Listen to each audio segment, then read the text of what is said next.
हमारे साथ बिहार में बीजेपी के चुनाव प्रभारी धर्मेंद्र प्रधान जी हैं। हम सीधा बात करेंगे। सर, पहले चरण की वोटिंग समाप्त हो गई है, फाइनल आंकड़ा आ गया है 65.8%, जो अपने आप में रिकॉर्ड है। ये क्या इशारा कर रहा है?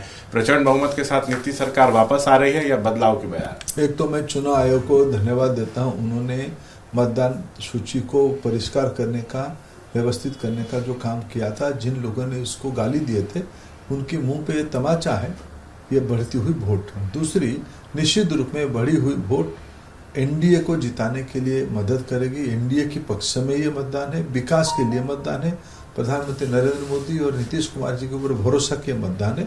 विशेष करके महिलाओं की आशीर्वाद ज्यादा मिलेगी। पहले चरण में 121 सीटों पर वोटिंग हुई है। एनडीए कितनी सीटें जीत सकता है, आपका क्या आकलन है? मैं सीटों के नंबर में नहीं फंसता हूँ, लेकिन प्रचंड बहुमत की ओर एनडीए बढ़ रहा है इस बार।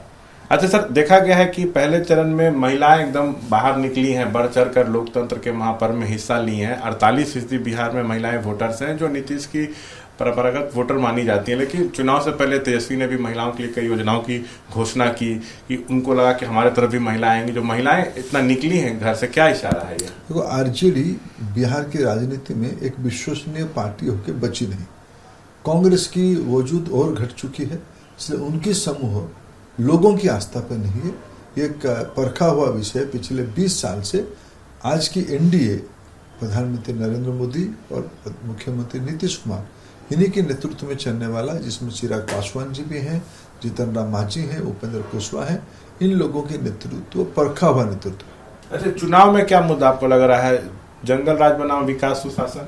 बिल्कुल, जंगल राज बनाम सुशासन, विकास, आकांक्षा पूरा करेगा। भरोसा सर्वोपरि इस बार चुनाव में बड़ा मुद्दा बन रहा है। भरोसा, ट्रस्ट कौन कर सकता है? प्रजातंत्र में सब तो लोक लुभावने बात कहेंगे ही, लेकिन करेगा कौन, किया कौन? जो लोग पिछले दिनों में दायित्व में थे तब क्या किया? ये सारे की परख बिहार जैसे एक परिपक्व राजनीतिक प्रदेश करता ही है और इस बार भी कर रहा है। क्या लग रहा है सर, राहुल गांधी जेनजी को उकसाने का काम कर रहे हैं कि वोट चोरी हो रहा है, आप लोग इसको रोकिए? देखिए, ये एक दिवालिया व्यक्तित्व है, मेंटली बैंकरप्ट हो गए हैं। ये जब खुद जीतते हैं तब वोट चोरी नहीं होता है।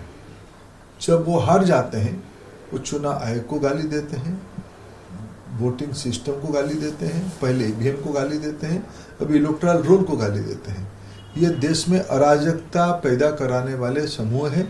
देश इसको इसीलिए विपक्ष में रखा है, सत्ता नहीं दे रही है। सर, दूसरे चरण में सीमांचल में भी जो है वो वोटिंग होनी है। घुसपैठ बड़ा मुद्दा है आप लोग की नजर में वहां पे? देखो, देश में ही जो हमारे सीमावर्ती इलाका में घुसपैठ नहीं होनी चाहिए, ये हमारी नीति है। स्वाभाविक, जब बिहार की सीमांचल सीमा के पास है, बांग्लादेश सीमा के पास है, वहाँ इसलिए तो एसआईआर में इसने इतने बार चर्चा हुई थी। लोगों ने भय पैदा करने की कोशिश किया था, क्या भारत की नागरिक भारत की देश के अधिकार रखेंगे या बाहर वाले भी रखेंगे? यही मुद्दा था और मुद्दा है ही बिहार में। अच्छा, लेकिन सर आप लोग घुसपैठ का मुद्दा उठाते हैं, खासकर बिहार के सीमांचल में, तो विपक्ष सवाल पूछता है कि केंद्र में 11 साल से मोदी जी की सरकार है, अगर घुसपैठ है तो ये केंद्र सरकार की नाकामी है। और विपक्ष ये भी सवाल पूछ रहा है कि एसआईआर हुआ तो चुनाव आयोग ने तो बताया ही नहीं कि बिहार में घुसपैठिए हैं या नहीं। देखिए, उनको घुसपैठी है नहीं तो जो लोग अपना 30 से ज्यादा लाख लोग जो वोटर लिस्ट में से नाम संशोधन करने के लिए गए क्यों नहीं है? जाते तो पकड़ में आते, फिर उनको दिक्कत होता, वो वोटर लिस्ट से बाहर हो गए हैं। देखो, विपक्ष एक जाग के सोया हुआ है, सोने का अभिनय कर रहा है, समझ के ना समझ बन रहा है। अच्छा सर, ओवैसी की पार्टी भी सीमांचल में चुनाव लड़ रही है। अभी उन्होंने एबीपी न्यूज पे कहा है कि सीमांचल में ना उद्योग धंधे लगे, ना एम्स बना, ना विकास हुआ, ना सीमांचल का बेटा बेटी मुख्यमंत्री बना, ना राज्यपाल बना। स्वाभाविक बात है भाई, सभी प्रदेश में सभी इलाका में आकांक्षा रहती है। जिन्होंने साचार कमीशन में सीमांचल को सबसे खराब स्थिति में किस समय की रिपोर्ट निकली थी, जो लोग उनके मन में भय, डर, आतंक पैदा करवाते हैं कि हम ही बीजेपी आ जाएगी तो आपको गड़बड़ होगी, उन्हीं लोगों को उत्तर देना है ना। आप तो दशकों तक आपके दायित्व में रहा उस इलाका, अभी भी आपको प्रतिनिधि करके वो भेजते हैं, क्यों नहीं करते हो आप काम? क्यों लोगों को ठगते हो? ये तो प्रतियोगिता उनकी ए और बी के बीच में है। वैसे को बी टीम बता रही है आज दीदी कि वो लोग उनको जानबूझ के वहां भेजा गया है कि वोटों का ध्रुवीकरण हो और एनडीए को। तो उनकी झगड़ा जाने, हमारे उसमें कोई अच्छा, एक हर इस बार जब हर जगह जहाँ प्रचार हो रहा है, चाहे जो भी बड़े बड़े नेताओं के इंटरव्यूज हो रहे हैं, एक सवाल बड़ा कॉमन है।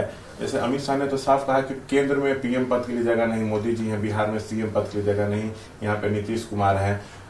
उसके बाद अमित शाह ये भी बोलते हैं कि नीतीश जी के नेतृत्व में लड़ रहा है, पूरे बीजेपी की लीडरशिप कर रही है। लेकिन आरजेडी क्वेश्चन कर रही है कि हमको तो, तेजस्वी को तो महागठबंधन ने औपचारिक रूप से सीएम चेहरा घोषित कर दिया। राहुल गांधी जी आए थे घोषणा करने के लिए। हमारे वहां नीतीश जी हमारी चेहरा ही है, प्रधानमंत्री जी कहते हैं और गृह मंत्री जी कहते हैं, पार्टी प्रेसिडेंट कहते हैं, तमाम इंडिया की घटक दल कहते हैं, चिराग पासवान कहते हैं, मांझी जी कहते हैं, उपेंद्र जी कहते हैं। उनके वहां जो घोषणा हुई है, क्या राहुल गांधी जी कहे अभी तक? राहुल गांधी ने किसी रैली में ऐलान नहीं किया है। क्यों नहीं किए? और हमको प्रश्न उठाते हैं, वो तो दिवालिया लोग हैं। मतलब नीतीश जी मुख्यमंत्री चेहरा है सर। स्वाभाविक है, हम घोषित हो चुका है। अच्छा, फाइनल चरण की वोटिंग बाकी है, 122 सीटों पर वोटिंग होनी है। बिहार की जनता से क्या कहना चाहेंगे? मैं बिहार की जनता को करबद्ध होकर फिर निवेदन करना चाहूँगा, बिहार के भविष्य के लिए, बिहार के नौजवानों के लिए, बिहार की महिलाओं के लिए, बिहार के पिछड़े वंचित लोगों के लिए एनडीए को इतना ही बहुमत दो जो निर्णय करने में सहूलियत होगा। या प्रचंड बहुमत के आशीर्वाद एनडीए के ऊपर करो, यह हमारा आपको निवेदन है। एबीपी न्यूज से बातचीत करने के लिए बहुत बहुत शुक्रिया सर। तो ये थे तमाम मसलों पर बातचीत करते हुए धर्मेंद्र प्रधान। कैमरा पर्सन निरंजन के साथ मैं शशांक कुमार, एबीपी न्यूज पटना।